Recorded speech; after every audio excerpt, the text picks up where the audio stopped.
Hi, this is Vish Dhamija and you're watching me on WION. I am an accidental writer, so I wanted to write a book as a legacy, and I thought it was something in the bucket list. So it came out in 2010, nothing lasts forever.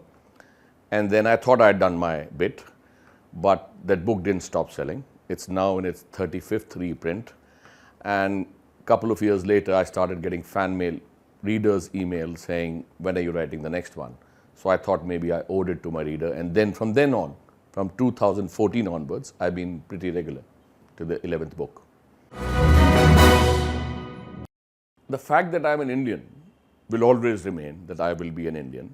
And as I always tell people that I had gone to study, I got a job, and I did try coming back, but somehow, as they say, dane dane pe khane ka naam likha. And therefore, at some point, you realize this is what it matters. You live where you live. However, my love for India made me continuously come back to India, write stories based in India, characters based in India, places in India. So I've tried to combine the two as much as I possibly can. I come from a small town called Ajmer, and the first metro that I visited way back when I was a child was Delhi. And then subsequently, anytime we went anywhere in India, you would stop here for a couple of days, because from a small town, Delhi was and is a glamorous city. And then my brother came to study here in Delhi, so I used to visit him, used to take me out in the days of Nirulas and stuff. So my love for Delhi and then subsequently for Bombay and bigger cities has always been there. And because I've visited a lot of these places, because I've seen people, I've interacted with people, I think that all comes together in how this city has formed, and I hope I have captured it well enough. If you see the metros, some of the things I see here are more modern than back in London, for the simple reason, if you go to the ATM, for example, you've got touchscreen everywhere. In London, it's still those metal buttons, because the cost of changing is too much, and there's no point, it's working. The security feature that you have in the credit card machines, where the numbers keep rotating, is nowhere existent anywhere in the world to prevent fraud.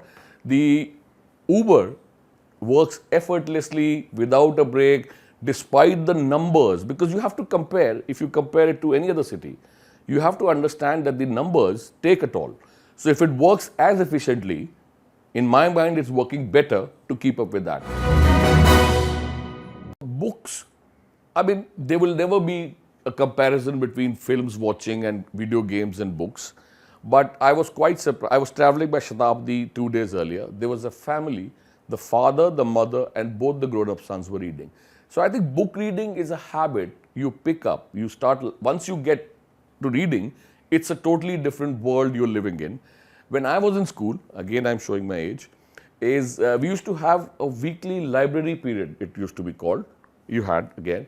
And we used to go to library, we used to search books, we used to read books, and then subsequently, maybe 2 weeks later, if you had borrowed a book, which you were supposed to, not comics, there would be a book club kind of session in the school. I mean, obviously, these days the book clubs are different, but at least at the school molecular level, you had to read if you borrowed a book.